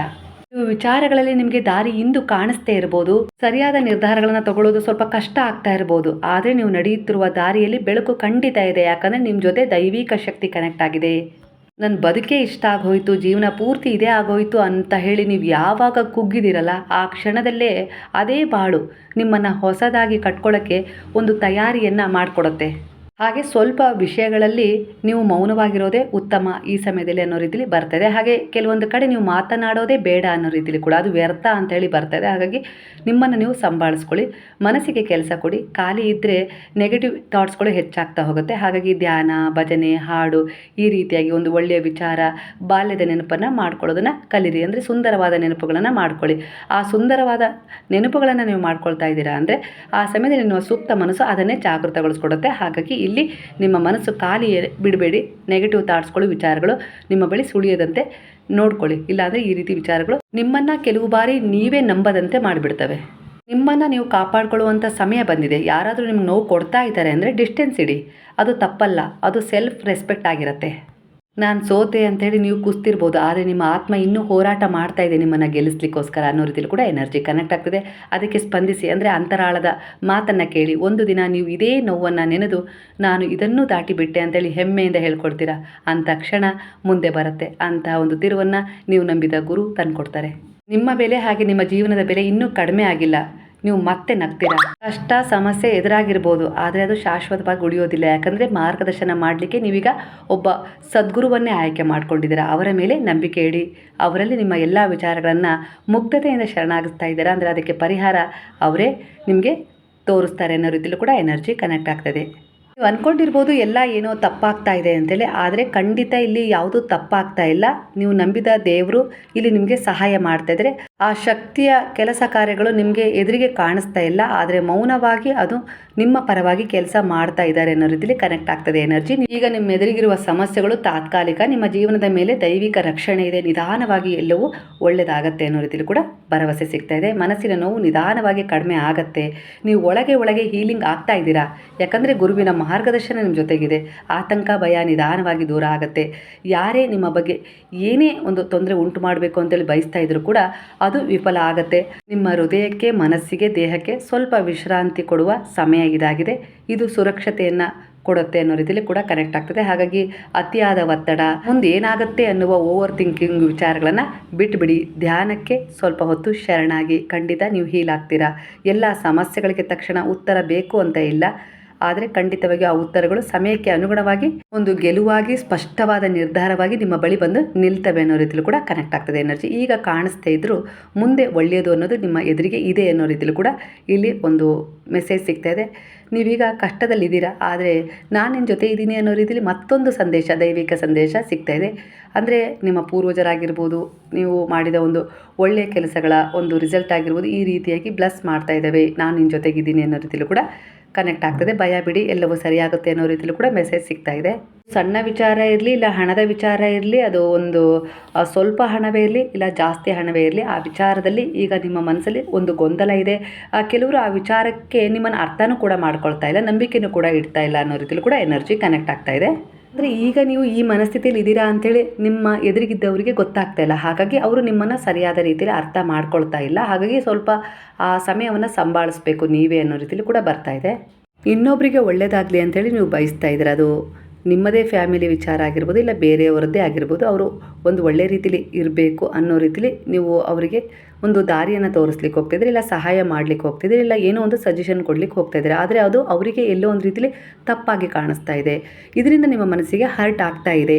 ಇಲ್ಲಿ ಕೆಲವರ ಎನರ್ಜಿಯ ಪ್ರಕಾರ ನಿಮ್ಮ ಕುಟುಂಬದಲ್ಲಿರುವ ನೆಮ್ಮದಿ, ಸಂತೋಷವನ್ನು ಹಾಳು ಮಾಡಲಿಕ್ಕೆ ತುಂಬ ಜನ ಪ್ರಯತ್ನಿಸ್ತಾ ಇದ್ದಾರೆ. ಅಂದರೆ ಅದರಲ್ಲಿ ಬಾಧೆಗಳನ್ನು ಉಂಟು ಮಾಡ್ತಾ ಇದ್ದಾರೆ. ಅಂದರೆ ನಿಮ್ಮ ಬಗ್ಗೆ ಏನೋ ಒಂದು ಇಲ್ಲ ಸಲ್ಲದ ವಿಚಾರವನ್ನು ಹೇಳಿ ಆ ಒಂದು ಸಂಬಂಧವನ್ನು, ನಿಮ್ಮ ಸಂಬಂಧವನ್ನು ಹಾಳು ಮಾಡಲಿಕ್ಕೆ ಬಹಳಷ್ಟು ಪ್ರಯತ್ನ ಪಟ್ಟಿದ್ದಾರೆ. ಇದರಿಂದ ನಿಮ್ಗೆ ತುಂಬ ನೋವಾಗಿದೆ. ಅಂದರೆ ಯಾಕೆ ಈ ರೀತಿ ಮಾಡ್ತಾರೆ ಅನ್ನೋದು ನಿಮ್ಮ ಪ್ರಶ್ನೆ ಆಗಿದೆ. ಆದರೆ ಇದು ಅವರ ಒಂದು ಮನಸ್ಸಿನ ವಿಕಾರತೆಯನ್ನು ತೋರಿಸ್ತಾ ಇದೆ. ಹಾಗಾಗಿ ಇದಕ್ಕೆ ಬೇಗನೆ ಪರಿಹಾರ ಸಿಗುತ್ತೆ. ಯಾಕಂದರೆ ಕೆಟ್ಟದ್ದು ಅನ್ನೋದು ಬಹಳ ದಿನ ಉಳಿಯೋದಿಲ್ಲ, ಒಳ್ಳೆಯದು ಸ್ಥಿರವಾಗಿರುತ್ತೆ. ಸ್ವಲ್ಪ ಅದರಲ್ಲಿ ಕಷ್ಟ ಏರಿಳಿತ ಉಂಟಾಗತ್ತೆ, ಆದರೆ ನೀವು ಮಾತ್ರ ಸಂಯಮದಿಂದ ಸ್ವಲ್ಪ ತಾಳ್ಮೆಯಿಂದ ಆ ಪರಿಸ್ಥಿತಿನ ಸಂಭಾಳಿಸಿದರೆ ಖಂಡಿತವಾಗಿಯೂ ಗೆಲುವು ನಿಮಗೆ ಆಗುತ್ತೆ ಅನ್ನೋ ರೀತಿಯಲ್ಲಿ ಬರ್ತದೆ. ಹಾಗಾಗಿ ಸ್ವಲ್ಪ ಸುಧಾರಿಸ್ಕೊಳ್ಳಿ. ಕೆಲವೊಂದು ಸರಿ ಉತ್ತರ ಕೊಡಲೇಬೇಕು ಅಂದಾಗ ಉತ್ತರ ಕೊಡಿ, ಕೆಲವೊಂದು ಸರಿ ಮೌನವಾಗಿ ಇದ್ಬಿಡಿ, ಅವರ ವಿಚಾರಗಳನ್ನು ಇಗ್ನೋರ್ ಮಾಡಿಬಿಡಿ. ಖಂಡಿತ ಆಗ ಮನೆ ಹಾಗೆ ಆ ಪರಿಸ್ಥಿತಿ ಸ್ವಲ್ಪ ಶಾಂತವಾಗಿರುತ್ತೆ. ಶಾಂತವಾಗಿದ್ದರೆ ಖಂಡಿತ ಅಲ್ಲಿ ಕೆಲವು ನಿರ್ಧಾರಗಳು ಸರಿಯಾದ ರೀತಿಯಲ್ಲಿ ತಗೊಳ್ಳೋಕ್ಕೆ ಸಾಧ್ಯ ಕೂಡ ಆಗತ್ತೆ.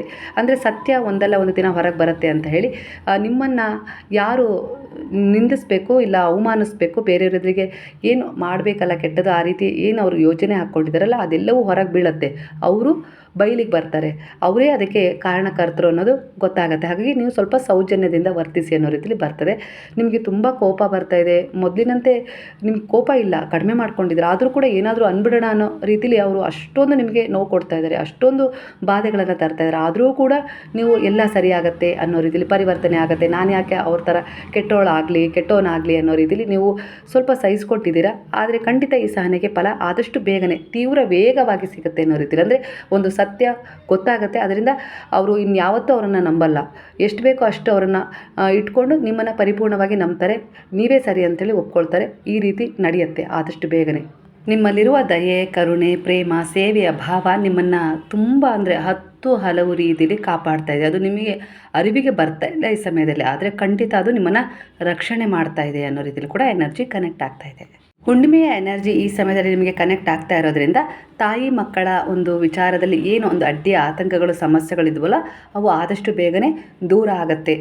ಮಕ್ಕಳನ್ನು ತಾಯಿ ಆದವಳು ಅರ್ಥ ಮಾಡ್ಕೊಳ್ತಾಳೆ, ಆದರೆ ಮಕ್ಕಳೇ ಈ ಸಮಯದಲ್ಲಿ ತಾಯಿಯನ್ನು ಅರ್ಥ ಮಾಡ್ಕೊಳ್ಬೇಕು ಅನ್ನೋ ರೀತಿಯಲ್ಲಿ ಬರ್ತಾ ಇದೆ. ಹಾಗಾಗಿ ಇಲ್ಲಿ ನಿಮ್ಮ ಮಧ್ಯೆ ಇರುವ ಭಿನ್ನಾಭಿಪ್ರಾಯಗಳು ದೂರವಾಗ್ತವೆ. ಯಾರು ಆ ಭಿನ್ನಾಭಿಪ್ರಾಯಗಳಿಗೆ ಕಾರಣ ಆಗಿದ್ದರು, ಯಾವ ವಿಚಾರ ಕಾರಣ ಆಗಿತ್ತು, ಅದು ಸತ್ಯದೊಂದಿಗೆ ಒಂದು ತಿರುವನ್ನು ತಂದುಕೊಡುತ್ತೆ ಅನ್ನೋ ರೀತಿಯಲ್ಲಿ ಕೂಡ ಕಾಣಿಸ್ತಾ ಇದೆ. ನೀವು ಮನಸ್ಸಲ್ಲಿ ಒಂದು ದಯೆ, ಕರುಣೆ, ಪ್ರೇಮ ಈ ರೀತಿಯ ಒಂದು ಭಾವವಿಟ್ಕೊಂಡು ಕೆಲವರಿಗೆ ಸಹಾಯ ಮಾಡಿದ್ರಿ. ಆದರೆ ಅವರು ಅದರ ದುರುಪಯೋಗವನ್ನು ಪಡಿಸ್ಕೊಂಡ್ರು, ನಿಮ್ಮ ಒಳ್ಳೆಯತನವನ್ನು ಆಡಿಕೊಂಡ್ರು, ಈ ರೀತಿಯಾಗಿ ನಿಮ್ಮನ್ನು ನಿಂದಿಸ್ತಾ ಇದ್ದಾರೆ. ಈಗಲೂ ಕೂಡ ಅವರು ನಿಮ್ಮ ಬಗ್ಗೆ ಒಂದು ಕೆಟ್ಟ ಅಭಿಪ್ರಾಯವನ್ನು ಇಟ್ಕೊಂಡಿದ್ದಾರೆ. ನೀವು ಸೋಲ್ಬೇಕು, ಜೀವನದಲ್ಲಿ ನಿಮ್ಗೇನಾದರೂ ಆಗಬೇಕು ಅಂತಲೇ ಬಯಸ್ತಾ ಇದ್ದಾರೆ ನಿಮ್ಮ ಶತ್ರುಗಳು. ಆದರೆ ಅದು ನಡೆಯೋದಿಲ್ಲ. ಆದರೆ ಅವರ ಒಂದು ಉದ್ದೇಶ ಅದೇ ಇದೆ. ಅದ್ರ ಬಗ್ಗೆನೇ ಅವರು ಹಗಲಿರುಳು ಚಿಂತಿಸ್ತಾ ಇದ್ದಾರೆ. ಅವ್ರ ಜೀವನದಲ್ಲಿ ಅವ್ರ ಗುರಿಯನ್ನೇ ಮರೆತು ಬಿಟ್ಟಿದ್ದಾರೆ ಅವರು. ಅಂದರೆ ಒಬ್ಬರನ್ನ ಹಾಳು ಮಾಡಬೇಕು ಅಂತೇಳಿ ಒಬ್ಬ ಮನುಷ್ಯ ತೀರ್ಮಾನ ಮಾಡ್ದ ಅಂದರೆ ಅವನ ಆತ್ಮದ ಉದ್ದೇಶ ಏನಿರುತ್ತೆ, ಅವ್ರ ಜೀವನದಲ್ಲಿ ಅವರು ಏನನ್ನು ತಲುಪಬೇಕು, ಅವ್ರ ಒಂದು ಸಂಸಾರ, ಅವ್ರ ಕುಟುಂಬ, ಅದ್ರ ಬಗ್ಗೆ ಆಲೋಚನೆ ಕಡಿಮೆ ಆಗಿ ನಿಮ್ಮ ಜೀವನದ ಬಗ್ಗೆ ಅವರಿಗೆ ಫೋಕಸ್ ಜಾಸ್ತಿಯಾಗಿ ನಿಮ್ಮ ಒಂದು ಅವನತಿ ಹೇಗಾಗುತ್ತೆ ಅದನ್ನು ನೋಡಬೇಕು ಅನ್ನೋ ರೀತಿಯಲ್ಲಿ ಬಯಸ್ತಾ ಇದ್ದಾರೆ. ಅದು ಅಸಾಧ್ಯ. ಯಾಕಂದರೆ ಇಲ್ಲಿ ಈಗ ಒಂದು 5 ನಿಮಿಷದ ನಂತರ ಏನಾಗುತ್ತೆ ಅನ್ನೋದೇ ಮನುಷ್ಯನಿಗೆ ಗೊತ್ತಿಲ್ಲ. ಅಂದರೆ ಇನ್ನೊಬ್ಬರ ಜೀವನದ ಅವನತಿಗೆ ಅವ್ರ ಕಾರಣ ಆಗ್ಲಿಕ್ಕೆ ಸಾಧ್ಯ ಇಲ್ಲ. ಕೆಲವೊಂದು ಸಾರಿ ಆ ಎನರ್ಜಿಗೆ ನೀವು ಕೂಡ ಕನೆಕ್ಟ್ ಆಗ್ತಾ ಇಲ್ಲ ಈ ಸಮಯದಲ್ಲಿ. 1% ಆಗಲಿ ನಿಮಗೆ ಒಳ್ಳೇದಾಗಲಿ ಅನ್ನೋ ಭಾವ ಅವರಲ್ಲಿ ಇಲ್ಲೇ ಇಲ್ಲ. ಯಾವುದಾದ್ರೂ ರೀತಿಯಲ್ಲಿ ನಿಮಗೆ ಕೆಟ್ಟದಾಗಬೇಕು ಅಂತಲೇ ಅವ್ರು ಬಯಸ್ತಾ ಇದ್ದಾರೆ. ಆದರೆ ಗುರು ರಕ್ಷಣೆ ಇದೆ, ದೇವಿಯ ರಕ್ಷಣೆ ಇದೆ. ಹಾಗೆ ನಿಮ್ಮ ಒಳ್ಳೆಯ ಉದ್ದೇಶದ ಕರ್ಮಗಳು ಈಗ ತುಂಬಾ ಒಂದು ಒಳ್ಳೆಯ ಎನರ್ಜಿಗೆ ಕನೆಕ್ಟ್ ಆಗ್ತಾ ಇರೋದ್ರಿಂದ, ದೈವಿಕ ಎನರ್ಜಿಗೆ ಕನೆಕ್ಟ್ ಆಗ್ತಾ ಇರೋದ್ರಿಂದ ಯಾರೂ ಕೂಡ ನಿಮ್ಮನ್ನು ಏನೂ ಮಾಡಲಿಕ್ಕೆ ಸಾಧ್ಯ ಆಗೋದಿಲ್ಲ. ನಿಮ್ಮ ಶತ್ರುಗಳ ಯೋಜನೆ ಕುಗ್ತಾ ಇದ್ದಾವೆ. ಅವರೇ ಎಲ್ಲೋ ಕುಗ್ತಾ ಇದ್ದಾರೆ ಒಳಗಿನಿಂದ ಒಳಗೆ. ಅಂದರೆ ಇನ್ನೊಬ್ಬರನ್ನ ಹಾಳು ಮಾಡಬೇಕು ಅಂತೇಳಿ ಅವ್ರು ತೀರ್ಮಾನ ಮಾಡ್ಕೊಂಡಿದ್ರು, ಅದು ನಡೀತಾ ಇಲ್ಲ. ಅದರಿಂದ ಅವರಿಗೆ ಮನಸ್ಥಿತಿ ಹಾಳಾಗ್ತಾ ಇದೆ, ಒತ್ತಡಕ್ಕೆ ಜಾರ್ತಾ ಇದ್ದಾರೆ. ಎಲ್ಲೋ ಒಂದು ರೀತಿಯಲ್ಲಿ ಕಾಯಿಲೆಗೆ ಆವರಿಸಿದಂತಹ ಅನುಭವ ಆಗ್ತಾ ಇದೆ ಅವರಿಗೆ. ಯಾಕಂದರೆ ಅವ್ರು ಅಂದ್ಕೊಂಡಿದ್ದ ಉದ್ದೇಶ ಈಡೇರಲಿಲ್ಲ ಅಂದರೆ ಮನುಷ್ಯ ತನ್ನ ಅವನತಿಗೆ ತಾನೇ ಕಾರಣ ಆದ ಹಾಗೆ ಆಗಿದೆ ಈಗ ಅವರ ಪರಿಸ್ಥಿತಿ ಅನ್ನೋ ರೀತಿಯಲ್ಲಿ ಕೂಡ ಎನರ್ಜಿ ಕನೆಕ್ಟ್ ಆಗ್ತದೆ. ಕೆಲವೊಂದು ಸಾರಿ ನೀವು ಅಂದ್ಕೊಳ್ಬೋದು ಇಂಥವ್ರು ಬದಲಾಗ್ತಾರೆ ಅನ್ನೋ ರೀತಿಯಲ್ಲಿ ನೀವು ಅಂದ್ಕೊಳ್ತಾ ಇದ್ದೀರಾ. ಆದರೆ ಅವರು ಬದಲಾಗುವ ಲಕ್ಷಣ ಕಾಣಿಸ್ತಾ ಇಲ್ಲ ಇಲ್ಲಿ. ನಿಮ್ಮ ಮೇಲೆ ಒಂದು ಬ್ಲ್ಯಾಕ್ ಮ್ಯಾಜಿಕ್ ನಡೆದಿದೆ ಅನ್ನೋ ರೀತಿಯಲ್ಲೂ ಕೂಡ ಎನರ್ಜಿ ಕನೆಕ್ಟ್ ಆಗ್ತದೆ. ಇದರಿಂದ ಹೊರಗೆ ಬರಬೇಕು ಅಂದರೆ ಗುರುವಿನ ಶರಣ, ಆಧ್ಯಾತ್ಮಿಕ ಪಯಣದಲ್ಲಿ ನೀವು ಸಾಗೋದು, ಹಾಗೆ ಸಾಯಿ ಸಚ್ಚರಿತ್ರೆಯ ಭಗವದ್ಗೀತೆ ಆಗಿರ್ಬೋದು, ವಿಷ್ಣು ಸಹಸ್ರನಾಮ, ಲಲಿತ ಸಹಸ್ರನಾಮ, ಹಾಗೆ ಹನುಮಾನ್ ಚಾಲೀಸ, ಹಾಗೆ ಆಂಜನೇಯ ಸ್ವಾಮಿ ದೇವಸ್ಥಾನಕ್ಕೆ ಹೋಗಿ ಬರೋದು, ಗುರುವಿನ ಶರಣಕ್ಕೆ ಹೋಗೋದು, ಅವರ ಮಂದಿರಕ್ಕೆ ಹೋಗಿ ಬರೋದು, ಕುಲದೇವತೆಯ ದರ್ಶನ ಮಾಡೋದು, ಈ ರೀತಿಯಾಗಿ ನಿಮ್ಮ ಕೈಲಾದ ಕೆಲವು ಸೇವೆಗಳನ್ನು ಮಾಡೋದು. ಅದು ಯಾರಿಗೋ ಅನ್ನ ಕೊಡೋದಾಗಿರ್ಬೋದು, ಪ್ರಾಣಿ ಪಕ್ಷಿಗಳಿಗೆ ನೀರು ಆಹಾರ ಕೊಡೋದಾಗಿರ್ಬೋದು. ಈ ರೀತಿ ನೀವು ಮಾಡಿದಷ್ಟು ಆ ಒಂದು ಬ್ಲ್ಯಾಕ್ ಮ್ಯಾಜಿಕ್ಕಿಂದ ನೀವು ಹೊರಗೆ ಬರ್ತೀರ. ಅಂದರೆ ಅಂಥವರು ಎಂಥದೇ ಒಂದು ಕೆಟ್ಟ ಪರಿಣಾಮ ಬೀರಿದರೂ ಕೂಡ ಇಂಥ ಒಂದು ಒಳ್ಳೆಯ ಕರ್ಮದ ಉದ್ದೇಶ, ನಿಮ್ಮ ಒಂದು ಮಾನವೀಯತೆ, ಮನುಷ್ಯತ್ವದ ಉದ್ದೇಶ ನಿಮಗೆ ರಕ್ಷಣೆ ನೀಡುತ್ತೆ ಅನ್ನೋ ರೀತಿಯಲ್ಲಿ. ಅಂದರೆ ಇದು ಎಲ್ಲೋ ಹೋಗಿ ಎಷ್ಟೋ ಹಣ ಕೊಟ್ಟು ನಿಮ್ಮನ್ನು ನೀವು ಕಾಪಾಡಿಕೊಳ್ಳೋದಕ್ಕಿಂತ ಈ ಪ್ರಕೃತಿ ಕೂಡ ನಿಮಗೆ ಹೀಲ್ ಮಾಡೋ ಒಂದು ಗುಣವನ್ನು ಹೊಂದಿದೆ. ಹಾಗಾಗಿ ಆ ಪ್ರಕೃತಿಗೆ ಶರಣಾಗಿ ಖಂಡಿತವಾಗಿಯೂ ನೀವು ಬ್ಲ್ಯಾಕ್ ಮ್ಯಾಜಿಕ್ಕಿಂದ ಹೊರಗೆ ಬರ್ತೀರ. ಹಾಗಾಗಿ ಮನುಷ್ಯತ್ವ, ಮಾನವೀಯತೆ ಇದ್ರೇ ನಿಮ್ಮ ಜೀವನದಲ್ಲಿ ಅನೇಕ ರೀತಿಯ ಸಮಸ್ಯೆಗಳಿಂದ ಹೊರಗೆ ಬರೋದು. ಇವೆಲ್ಲ ತೋರಿಸಿದರೂ ಕೂಡ ನನ್ನ ಜೀವನದಲ್ಲಿ ಸಮಸ್ಯೆಗಳು ಉಂಟಾದವು ಅಂತೇಳಿ ನೀವು ಅಂದ್ಕೊಳ್ತಾ ಇರ್ಬೋದು. ಅದು ನಿಮ್ಮದೇ ಆದ ಒಂದು ಕರ್ಮದ ಫಲ ಆಗಿತ್ತು. ಅದನ್ನು ಕಳ್ಕೊಂಡಿದ್ದೀರಾ, ಅದನ್ನು ಕಳ್ಕೊಳ್ಳೇಬೇಕಾಗಿತ್ತು. ಹಾಗಾಗಿ ಅದನ್ನು ಮತ್ತೆ ನಿಮ್ಮ ಜೀವನದಲ್ಲಿ ನೆನಪು ಮಾಡ್ಕೊಳ್ಬೇಡಿ. ಅದು ಮುಗಿದು ಹೋದ ಅಧ್ಯಾಯ. ಈಗ ಹೊಸ ಅಧ್ಯಾಯ ಆರಂಭ ಆಗಿದೆ. ಅಂದರೆ ಹೊಸ ಪರಿವರ್ತನೆಯೊಂದಿಗೆ ನೀವು ಸಾಕಷ್ಟು ಪಾಠ ಕಲ್ತಿದ್ದೀರಾ, ಕಷ್ಟ, ನೋವು, ನಿಂದನೆ ಅನುಭವಿಸಿದ್ದೀರಾ. ಕೆಲವೊಂದು ಅವಘಡಗಳು ಈಗೂ ನಿಮಗೆ ಎದುರಾದ ಅನುಭವ ಆಗತ್ತೆ. ತಕ್ಷಣವೇ ಅಲ್ಲಿ ನಿಮಗೆ ಪರಿಹಾರ ಕಾಣ್ತಾ ಇದ್ದೀರಾ ಅಂದರೆ ಈಗಿನ ನಿಮ್ಮ ಪರಿವರ್ತನೆ ಆಗಿದೆ. ಮಕ್ಕಳ ವಿಚಾರದಲ್ಲಿ ತುಂಬ ಯೋಚನೆ ಮಾಡ್ತಾ ಇದ್ದೀರಾ. ಆ ಮಕ್ಕಳನ್ನು ಭಗವಂತನ ಶರಣದಲ್ಲಿ ಸಮರ್ಪಣೆ ಮಾಡಿಬಿಡಿ.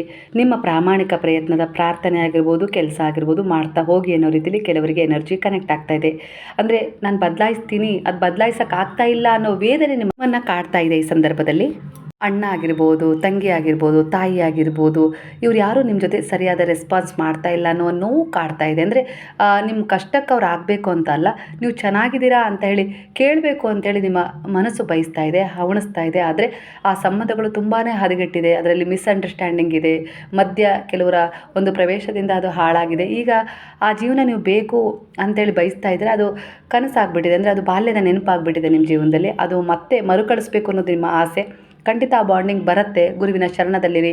ಖಂಡಿತ ಒಂದಲ್ಲ ಒಂದು ರೀತಿಲಿ ಆ ಗುರು ನಿಮ್ಮ ಇಚ್ಛೆಯನ್ನು ಈಡೇರಿಸ್ತಾರೆ. ಅವರ ಮನಸ್ಸನ್ನು ಬದಲಾಯಿಸ್ಬೋದು. ಅವ್ರ ಜೀವನದಲ್ಲೂ ಕೆಲವೊಂದಿಷ್ಟು ಸಮಸ್ಯೆಗಳು ಎದುರಾಗೋದ್ರ ಮೂಲಕ ಅವರು ಪಾಠಗಳನ್ನು ಕಲಿಬೋದು. ಇಲ್ಲ ಮನುಷ್ಯತ್ವ ಮಾನವೀಯತೆಯ ಮೂಲಕ ಕೆಲವೊಂದು ಸಿಚುವೇಶನ್ ಅವ್ರು ಎದುರಾಗಿ ನಾನು ಮಾಡಿದ್ದೆಲ್ಲೋ ತಪ್ಪು ಅನ್ನೋ ರೀತಿಯಲ್ಲಿ ಅವರು ನಿಮ್ಮ ಬಳಿ ಮತ್ತೆ ಬರ್ಬೋದು. ಆ ಸಂಬಂಧವನ್ನು ಜಾಗೃತಗೊಳಿಸ್ಕೊಳ್ಬೋದು, ಅಂದರೆ ಮುಂದುವರಿಸ್ಬೋದು ಅನ್ನೋ ರೀತಿಯಲ್ಲಿ ಕೂಡ ಕನೆಕ್ಟ್ ಆಗ್ತದೆ ಎನರ್ಜಿ. ತಾಳ್ಮೆಯಿಂದ ಇರಿ. ಇಲ್ಲಿ ಯಾವುದೂ ಬದಲಾಗೋದಿಲ್ಲ ಅಂತ ಏನಿಲ್ಲ, ಹಾಗೆ ಯಾವುದು ನಿಮ್ಮ ಜೀವನದಲ್ಲಿ ಹಾಗೆ ಸ್ಥಿರವಾಗಿ ಉಳಿಯುತ್ತೆ ಅನ್ನೋದು ಕೂಡ ತಪ್ಪಾಗತ್ತೆ. ಹಾಗಾಗಿ ಇಲ್ಲಿ ಸಮತೋಲನ, ಬ್ಯಾಲೆನ್ಸ್ ಇರಬೇಕು ನಿಮಗೆ. ಅಂದರೆ ಏನಾದರೂ ಸಂತೋಷ ಬಂದಾಗ ನೀವು ಹಿಗ್ಗಬಾರ್ದು, ಹಾಗೆ ಏನಾದರೂ ದುಃಖ ಬಂದ ತಕ್ಷಣ ನೀವು ಕುಗ್ಗಬಾರ್ದು. ಆ ರೀತಿ ಒಂದು ಸಮತೋಲನದಲ್ಲಿ ನೀವು ಜೀವನದಲ್ಲಿ ಮುಂದೆ ಹೋಗ್ತಾನೆ ಇರಬೇಕು, ನಿಲ್ಲಬಾರ್ದು. ಹಾಗೆ ಕೆಲವಷ್ಟು ಚೇಂಜಸ್ಗಳಂತೂ ಖಂಡಿತ ಬರ್ತದೆ. ನೀವು ಆದಷ್ಟು ಶೀಘ್ರವೇ ಒಂದು ಪ್ರಯಾಣವನ್ನು ಹಮ್ಮಿಕೊಂಡಿದ್ದೀರ. ಆ ಪ್ರಯಾಣ ಸುಖಕರವಾಗುತ್ತೆ. ಗುರುವಿನ ಸ್ಮರಣೆಯೊಂದಿಗೆ ಶುರು ಮಾಡಿ. ಖಂಡಿತ ಅವರ ಮಾರ್ಗದರ್ಶನ ಹಂತ ಹಂತವಾಗಿ ನಿಮಗೆ ಸಿಗುತ್ತೆ. ಹಾಗೆ ಕೆಲವಷ್ಟು ಶತ್ರುಗಳು ಅಂತ ಹೇಳಿ ಇರ್ತಾರೆ, ಅವರನ್ನು ಬದಲಾಯಿಸಕ್ಕೆ ಹೋಗಬೇಡಿ, ಅವರನ್ನು ಇಗ್ನೋರ್ ಮಾಡಿಬಿಡಿ. ಒಂದೊಂದು ಸರಿ ಅವರನ್ನು ಕ್ಷಮಿಸ್ಬಿಡ್ಬೇಕು, ಇಗ್ನೋರ್ ಮಾಡಬೇಕು. ಕ್ಷಮೆ ಕೊಟ್ಟು ಅವರನ್ನು ನಿಮ್ಮ ಜೀವನದಲ್ಲಿ ಮತ್ತೊಮ್ಮೆ ಬಿಟ್ಕೊಳ್ಬಾರ್ದು. ಅದರಿಂದ ತುಂಬ ಅನಾಹುತಗಳು ಎದುರಾಗ್ತವೆ ಅನ್ನೋ ರೀತಿಯಲ್ಲಿ ಬರ್ತದೆ. ಅಂದರೆ ಕೆಲವರು ವಿಚಾರಗಳನ್ನು, ಕೆಲವರು ಮನಸ್ಥಿತಿಯನ್ನು, ಕ್ರೂರತೆಯನ್ನು, ವಿಕಾರತೆಯನ್ನು ತಿದ್ದಲಿಕ್ಕೆ ಸಾಧ್ಯ ಇಲ್ಲ. ಕೆಲವೊಂದು ಸಾರಿ ಅವರು ಸಂಪನ್ನರ ರೀತಿಯಲ್ಲಿ ವರ್ತಿಸಿ ಮತ್ತೆ ನಿಮಗೆ ಕೆಟ್ಟದನ್ನು ಬಯಸಲಿಕ್ಕೆ, ಇಲ್ಲ ಕೆಟ್ಟದನ್ನು ಮಾಡಲಿಕ್ಕೆ, ಇಲ್ಲ ನಿಮ್ಮ ಸ್ವಂತ ವಿಚಾರಗಳನ್ನು, ಗುಪ್ತ ವಿಚಾರಗಳನ್ನು ತಿಳ್ಕೊಳ್ಳೋಕ್ಕೂ ಕೂಡ ಆ ರೀತಿ ಒಂದು ಅವತಾರವನ್ನು ತಾಳಿರ್ತಾರೆ. ಅಂದರೆ ಮೌನವಾಗಿರೋದು, ಈಗ ನಾನು ಒಳ್ಳೆಯವರಾಗಿದ್ದೀನಿ ಅನ್ನೋ ರೀತಿಯಲ್ಲಿ ಹೇಳೋದು ನಿಮಗೆ, ಇಲ್ಲ ನಿಮ್ಗೆ ಆ ಥರ ತೋರಿಸೋದು, ಆ ರೀತಿ ಮಾಡ್ತಾ ಇದ್ದಾರೆ. ಹಾಗಾಗಿ ಅಂಥವ್ರನ್ನ ಕೂಡ ನೀವು ಇಗ್ನೋರ್ ಮಾಡಿ ಕ್ಷಮಿಸಿದ್ದೀನಿ ಅಂತ ಹೇಳಿ, ಆದರೆ ಅವರನ್ನು ಯಾವುದೇ ಕಾರಣಕ್ಕೂ ನೀವು ಹತ್ತಿರ ಬಿಟ್ಕೊಳ್ಬೇಡಿ. ನಿಮ್ಮ ಜೀವನದಲ್ಲಿ ಮತ್ತೆ ಮರುಪ್ರವೇಶ ಮಾಡ್ಕೊಳ್ಬೇಡಿ. ಇದರಿಂದ ಮತ್ತೆ ಅನಾಹುತ ಹೆಚ್ಚಾಗುತ್ತೆ ಅನ್ನೋ ರೀತಿಯಲ್ಲಿ ಕನೆಕ್ಟ್ ಆಗ್ತದೆ. ಕೊನೆಯದಾಗಿ ಚದುರಂಗದ ಎನರ್ಜಿಯ ಕಾರ್ಡ್ ಕನೆಕ್ಟ್ ಆಗ್ತಾ ಇರೋದ್ರಿಂದ ಇಲ್ಲಿ ರಾಜ ಅಂದರೆ ನಿಮ್ಮ ಆತ್ಮ, ಹಾಗೆ ನಿಮ್ಮ ಜೀವನದ ಮುಖ್ಯ ಗುರಿ ಏನು ಅನ್ನೋದ್ರ ಬಗ್ಗೆ ನೀವು ಯೋಚನೆ ಮಾಡಬೇಕು. ಹಾಗೆ ರಾಣಿ, ಶಕ್ತಿ, ಇಂಟ್ಯೂಷನ್, ಡಿವೈನ್ ಎನರ್ಜಿ ಕನೆಕ್ಟ್ ಆಗ್ತಾ ಇದೆ. ಹಾಗೆ ಕುದುರೆ, ಅಪ್ರತೀಕ್ಷಿತ ಅವಕಾಶಗಳು ದೈವಿಕ ಮಾರ್ಗದಲ್ಲಿ ನಿಮಗೆ ಸಿಗೋದು ಕನೆಕ್ಟ್ ಆಗ್ತದೆ. ಹಾಗೆ ಆನೆ, ಸ್ಪಿರಿಚುವಲ್ ಗೈಡೆನ್ಸ್ ಕೊಡುತ್ತೆ. ಆ ರೀತಿಯ ಒಂದು ಗೈಡೆನ್ಸ್ಗಳು ನಿಮಗೆ ಎದುರಾಗ್ತದೆ. ಹಾಗೆ ರಥ, ಸ್ಥಿರತೆ, ಮನೆ, ಭದ್ರತೆ ಇದನ್ನು ಸೂಚಿಸ್ತಾ ಇದೆ. ಸಿಪಾಯಿ, ಸಾಮಾನ್ಯ ಜನ, ಕರ್ಮ, ಸಣ್ಣ ಪ್ರಯತ್ನಗಳು ಕೂಡ ಕನೆಕ್ಟ್ ಆಗ್ತದೆ. ಈ ಜೀವನದಲ್ಲಿ ನೀವು ಒಬ್ಬ ಆಟಗಾರ ಮಾತ್ರ ಅಲ್ಲ, ನೀವೇ ಆಟ, ನೀವೇ ಚಲನ, ನೀವೇ ಗೆಲುವು. ನಿಮ್ಮ ಒಂದೊಂದು ಸಣ್ಣ ಆತ್ಮವಿಶ್ವಾಸದ ದೃಢ ನಂಬಿಕೆಯ ಒಂದೊಂದು ಹೆಜ್ಜೆಯೂ ಕೂಡ ದೊಡ್ಡ ದೊಡ್ಡ ಪರಿವರ್ತನೆಯನ್ನು ತರುತ್ತೆ ಅನ್ನೋ ರೀತಿಯಲ್ಲಿ ಬಾಬಾ ಹೇಳ್ತಾ ಇದ್ದಾರೆ.